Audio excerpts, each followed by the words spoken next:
ഞാൻ രശ്മി. ഇന്ന് നമ്മൾ ഉണ്ടാക്കാൻ പോകുന്നത് റംസാൻ സ്പെഷ്യൽ സ്വീറ്റ് ആണ്, റവ ലഡു. ഇത് സാധാരണ റവ ലഡു അല്ല കേട്ടോ, ഒരു വ്യത്യസ്തമായിട്ടുള്ള രുചിയുള്ള റവ ലഡു ആണ്. പൊട്ടുകടലയൊക്കെ ചേർത്തിട്ട് ഉണ്ടാക്കുന്നുണ്ട്, അതിനൊരു പ്രത്യേക രുചിയാണ്. തീർച്ചയായിട്ടും നിങ്ങൾക്ക് ഇഷ്ടപ്പെടും. അപ്പോൾ നിങ്ങൾ ഉണ്ടാക്കി നോക്കിയിട്ടില്ല എന്നുണ്ടെങ്കിൽ തീർച്ചയായിട്ടും ഉണ്ടാക്കി നോക്കണം. ഇതിപ്പോൾ 2-3 ദിവസമൊക്കെ സൂക്ഷിച്ച് വെക്കാറുണ്ട്, ഞാൻ ഫ്രിഡ്ജിലാണ് വെക്കാറ്. അപ്പോൾ നമുക്ക് കാണാം എങ്ങനെയാണ് ഈ വ്യത്യസ്തമായിട്ടുള്ള റവ ലഡു ഉണ്ടാക്കുന്നതെന്ന്.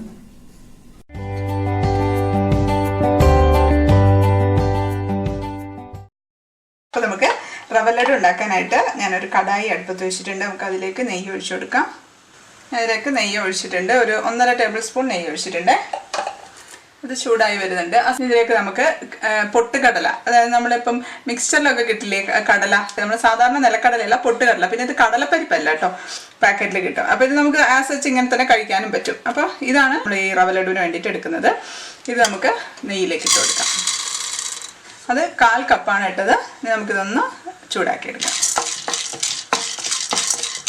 ചെറുതായിട്ട് കളറ് മാറി വന്നിട്ടുണ്ട്. അപ്പോൾ നമുക്കിത് ഇങ്ങോട്ട് എടുക്കാം. ഒരുപാട് അങ്ങ് കളറ് ബ്രൗൺ കളറൊന്നും ആവണ്ട.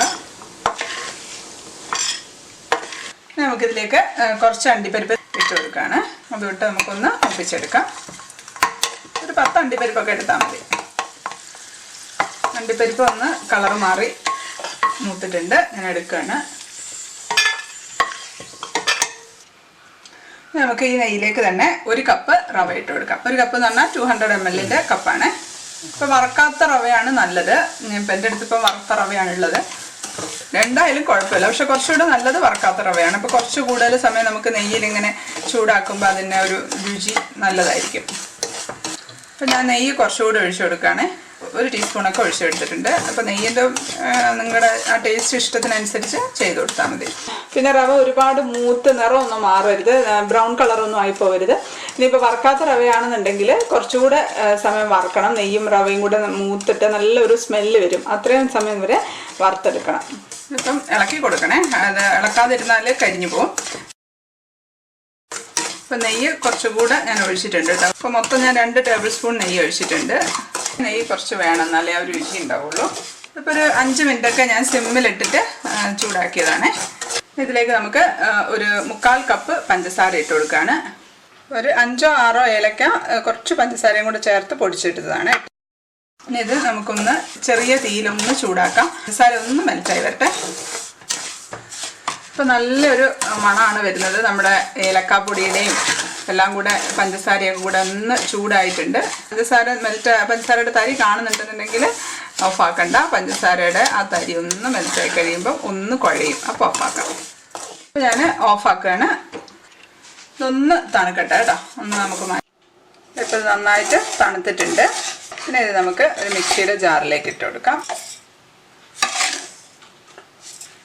ഇനി നമുക്ക് 1 നുള്ള് ഉപ്പിട്ടിട്ടുണ്ട്, 1 നുള്ള് മതി കേട്ടോ. ഇനി അതിലേക്ക് നമുക്ക് ചൂടാക്കി വെച്ചിരിക്കുന്ന പൊട്ടുകടലയില്ലേ അതിട്ട് കൊടുക്കാം. ഇനി ഇതിലേക്ക് 1 കപ്പ് തേങ്ങ ഇട്ട് കൊടുക്കാം. ഇത് നന്നായിട്ട് നമുക്കൊന്ന് പൊടിച്ചെടുക്കാം. ഒരുമിച്ച് പൊടിയില്ല എന്നുണ്ടെങ്കിൽ 2-3 ബാച്ചായിട്ടൊക്കെ നമുക്ക് പൊടിച്ചെടുക്കാം. ഞാൻ ഒന്ന് പൊടിച്ചെടുത്തിട്ട് വരട്ടെ.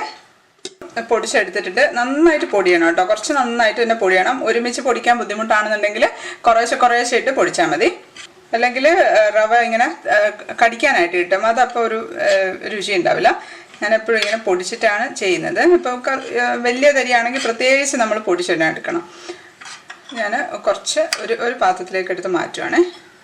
1 ടേബിൾ സ്പൂണൊക്കെ എടുത്ത് മാറ്റിയിട്ടുണ്ട്. നമുക്ക് വറുത്ത അണ്ടിപ്പരിപ്പ് ഇട്ട് കൊടുക്കാം. നമുക്ക് കൈ കൊണ്ട് തന്നെ ഒന്ന് കുഴച്ചെടുക്കാം.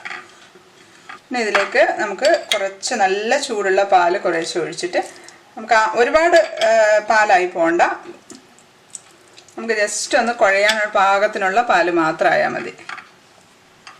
ഒരുപാടങ്ങ് കുഴഞ്ഞു പോകണ്ട. ഒരു ചെറിയൊരു നനവ് വന്നിട്ടുണ്ട്. നമുക്കൊന്ന് ഉരുട്ടി നോക്കണം, ഉരുട്ടാൻ പറ്റുന്നുണ്ടോയെന്ന്. ഉരുട്ടാൻ പറ്റുന്നുണ്ടെങ്കിൽ നമുക്ക് അത്രയും മതി പാല്. ഇത് ഉരുട്ടിയിട്ടുണ്ട്. ജസ്റ്റ് നമുക്ക് ഈ പൊടിയില്ലേ ആദ്യം നമ്മളെടുത്ത് മാറ്റി വെച്ചില്ലേ, അതിനകത്തൊന്ന് ഉരുട്ടിയെടുക്കാം. അടുത്തത് നമുക്കിതുപോലെ ഒന്ന് ഉരുട്ടിയെടുക്കാം. അപ്പോൾ ഡ്രൈ ആയെന്ന് തോന്നുന്നുണ്ടെങ്കിൽ മാത്രം കുറച്ച് പാൽ ഒഴിച്ചു കൊടുത്താൽ മതി. ഉരുട്ടിയിട്ടുണ്ട്. ഇനി അതുപോലെ ഇതിൽ പൊടിയിലിട്ടിട്ട് ജസ്റ്റ് ഒന്ന് ഉരുട്ടിയെടുക്കുകയാണേ. ഇതുപോലെ തന്നെ എല്ലാം ഉരുട്ടിയെടുത്ത് വെക്കട്ടെ. ഇതപ്പോൾ റവ ലഡു എല്ലാം ഉരുട്ടി വെച്ചിട്ടുണ്ട്. 15 എണ്ണം ഉണ്ട്. അപ്പോൾ നമുക്കൊന്ന് ടേസ്റ്റ് ചെയ്ത് നോക്കാം. ഇതാ കണ്ടോ, നല്ല സോഫ്റ്റാണ്. ഞാൻ ഒന്ന് ടേസ്റ്റ് ചെയ്ത് നോക്കട്ടെ. നല്ല ടേസ്റ്റ് ഉണ്ട്. നല്ല ടേസ്റ്റ് ഉണ്ട്. ഒരു പ്രത്യേക രുചിയാണ് കേട്ടോ. ആ കടല ചേർത്തതുകൊണ്ട് ആ മാലഡുവിൻ്റെ ഒരു ചെറിയ ഫ്ലേവർ വരുന്നുണ്ട്. മധുരത്തിൻ്റെ കാര്യം ഞാൻ പറയുകയാണെങ്കിൽ നിങ്ങൾ അധികം മധുരം ഇഷ്ടമല്ല എന്നുണ്ടെങ്കിൽ കുറച്ചൊന്ന് കുറയ്ക്കാം, ഒരു 1-2 ടേബിൾ സ്പൂൺ കുറയ്ക്കാം. പക്ഷേ ഞങ്ങൾക്ക് ഈ ഒരു മധുരം വേണം, ലഡു അല്ലേ, പിന്നെ ഞങ്ങൾക്ക് എല്ലാവർക്കും മധുരം നല്ല ഇഷ്ടമാണ്. പിന്നെ നാളത്തേക്ക് കുറച്ച് മധുരം കുറയുകയും ചെയ്യും കേട്ടോ.